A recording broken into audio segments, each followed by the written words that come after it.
अब हम शुरू करेंगे बॉन्ड एंथैल्पी। तो आइए देख लेते हैं कि बॉन्ड एंथैल्पी क्या है। तो अगर हम बॉन्ड एंथैल्पी को डिफाइन करने की बात करें तो इसको हम कुछ इस प्रकार से डिफाइन करते हैं। Bond enthalpy is the amount of energy required to break 1 mole of bonds between 2 atoms in gases state. यानी कि 2 एटम्स के बीच के 1 मोल बॉन्ड को ब्रेक करने के लिए जितनी भी एनर्जी की रिक्वायरमेंट है उस एनर्जी के अमाउंट को हम बॉन्ड एंथैल्पी कहते हैं। जैसा कि आप यहाँ पर देख सकते हैं कि अगर हम 2 हाइड्रोजन एटम्स के बीच के बॉन्ड को ब्रेक करें तो वहाँ पर जो बॉन्ड एंथैल्पी की वैल्यू होती है that is 435.8 kilo joule mole inverse. Bond enthalpy को हम डेल्टा ए एच नॉट से रिप्रेजेंट करते हैं। चलिए अब बात करते हैं ऐसे मॉलिक्यूल्स की बॉन्ड एंथैल्पी की जिनके एटम्स के बीच में मल्टीपल बॉन्ड्स होते हैं। फॉर एग्जांपल, ऑक्सीजन मॉलिक्यूल में ऑक्सीजन एटम्स के बीच में डबल बॉन्ड होता है।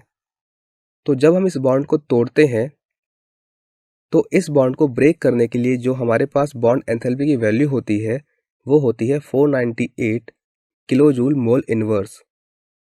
और इसी तरह से नाइट्रोजन मॉलिक्यूल में जो नाइट्रोजन के 2 एटम्स हैं उनके बीच में ट्रिपल बॉन्ड होता है। इस ट्रिपल बॉन्ड को कम्प्लीटली ब्रेक करने के लिए जो बॉन्ड एंथैल्पी की वैल्यू होती है वो है 946 kilo joule mole inverse.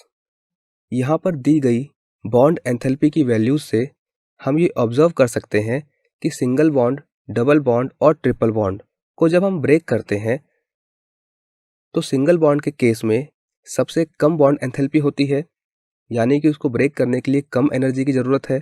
Double bond के केस में उससे थोड़ा ज़्यादा और ट्रिपल बॉन्ड के केस में सबसे ज़्यादा एनर्जी की रिक्वायरमेंट होती है। क्योंकि ये हम ईजिली समझ सकते हैं कि किसी सिंगल बॉन्ड को तोड़ने से ज़्यादा एनर्जी चाहिए होगी डबल बॉन्ड और ट्रिपल बॉन्ड को तोड़ने में। आइए अब ऐसे मॉलिक्यूल्स के लिए बॉन्ड एंथैल्पी की बात करते हैं जो हेटेरोन्यूक्लियर डाई एटॉमिक मॉलिक्यूल्स हैं।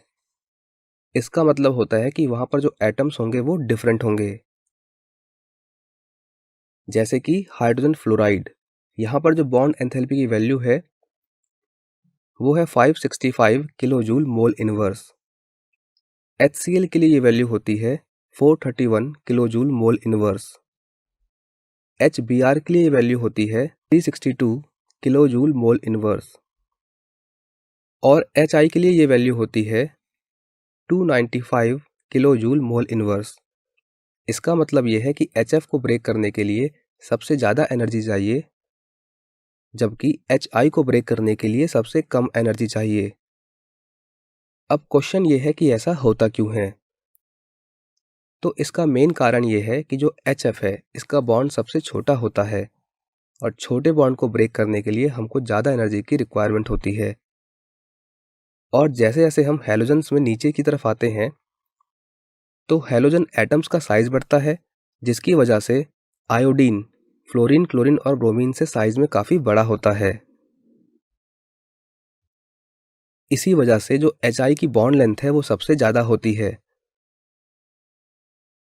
और इसीलिए HI के बॉन्ड को तोड़ने के लिए जो बॉन्ड एंथैल्पी की वैल्यू है वो बहुत कम होती है, जैसा कि आप यहाँ पर देख सकते हैं। चलिए अब बात करते हैं ऐसे मॉलिक्यूल्स की bond enthalpy and bond strength की जो पॉली एटॉमिक मॉलिक्यूल्स होते हैं।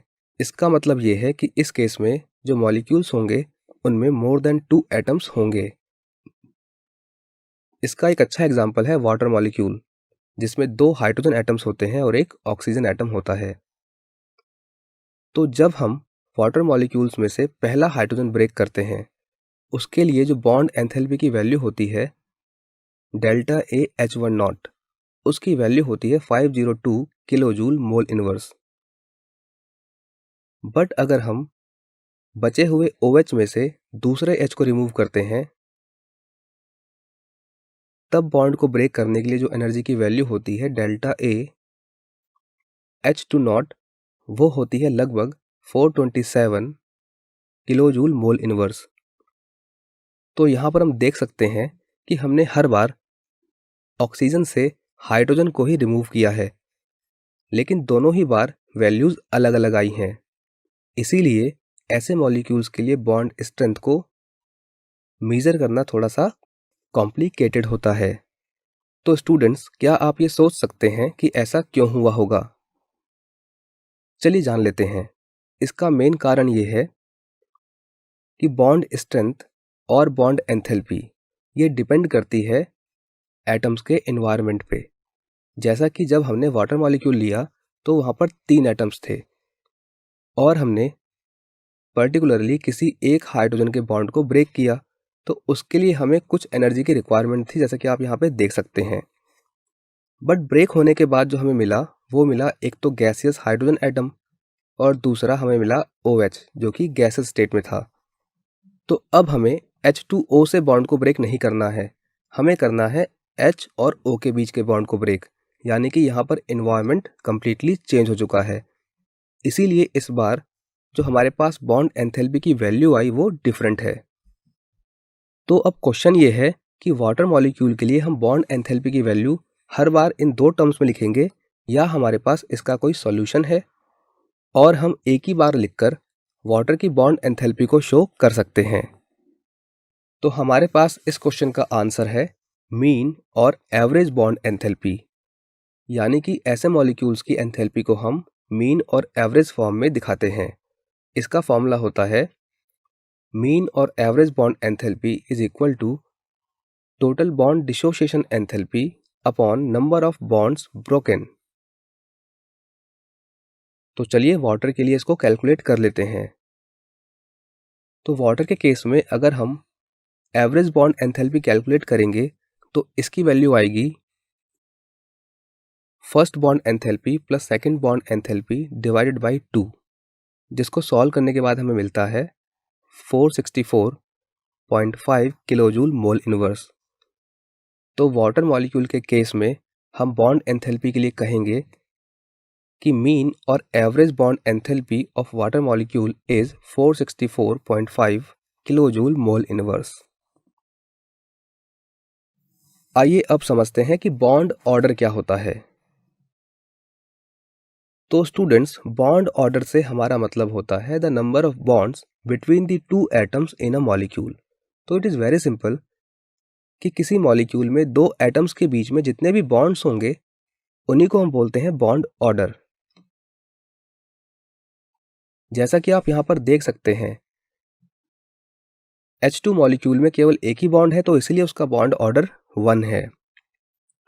इसी प्रकार से O2 में डबल बॉन्ड है तो बॉन्ड ऑर्डर 2 है, और N2 एंड कार्बन मोनोऑक्साइड के केस में 3 बॉन्ड हैं, तो इसीलिए इनका बॉन्ड ऑर्डर 3 है। F2 मॉलिक्यूल और O2 2- आयन दोनों में ही 18 इलेक्ट्रॉन्स होते हैं, यानी कि ये दोनों आइसो इलेक्ट्रॉनिक हैं, और इनका जो बॉन्ड ऑर्डर होता है वो दोनों का सेम होता है, दैट इज 1। इसी तरह से N2 और CO यानी कि कार्बन मोनोऑक्साइड, इन दोनों में भी 14 इलेक्ट्रॉन्स होते हैं, यानी कि ये दोनों भी आइसो इलेक्ट्रॉनिक हैं, और इन दोनों का बॉन्ड ऑर्डर भी सेम होता है जो कि 3 होता है। बॉन्ड ऑर्डर में एक और बात नोट करने की है, अगर बॉन्ड ऑर्डर इंक्रीज होता है तो उससे बॉन्ड एंथैल्पी भी इंक्रीज होती है और बॉन्ड लेंथ डिक्रीज होती है। तो यहाँ से हम बहुत ही easily bond order, bond enthalpy and bond length के बीच में रिलेशनशिप को समझ सकते हैं। चलिए एक क्वेश्चन सॉल्व कर लेते हैं। इस क्वेश्चन में आपसे कहा गया है कि O2 2- आयन का बॉन्ड ऑर्डर क्या होगा। तो चलिए देख लेते हैं कि क्या होगा O2 2- आयन का बॉन्ड ऑर्डर। तो यहाँ पर हमारे पास 2 ऑक्सीजन एटम्स हैं और इन दोनों में ही 6 वैलेंस इलेक्ट्रॉन्स हैं। तो अगर ये अपने ऑक्टेट को कंप्लीट करते हैं तो दोनों ऑक्सीजन एटम्स एक इलेक्ट्रॉन की शेयरिंग कर लेते हैं, जिससे इन दोनों ही ऑक्सीजन एटम्स के बीच में एक सिंगल बॉन्ड फॉर्म हो जाएगा, जैसा कि आप यहाँ पर देख सकते हैं। अब अपने ऑक्टेट को कंप्लीट करने के लिए ये दोनों ही ऑक्सीजन एटम्स और एक इलेक्ट्रॉन की शेयरिंग कर सकते थे, बट क्योंकि क्वेश्चन में हमें दिया गया है O2 2-, यानी कि अब जो इन दोनों ऑक्सीजन की एक एक इलेक्ट्रॉन की रिक्वायरमेंट है वो नेगेटिव चार्ज से पूरी होगी और इसीलिए ये दोनों ऑक्सीजन एटम्स एक एक नेगेटिव चार्ज ले लेंगे और इस तरह से हमारा बनेगा O2 आयन। और इस आयन को देखकर हम कह सकते हैं क्योंकि ऑक्सीजन एटम्स के बीच में यहाँ पे केवल सिंगल बॉन्ड है तो इसीलिए O2 आयन का जो बॉन्ड ऑर्डर होगा वो 1 होगा।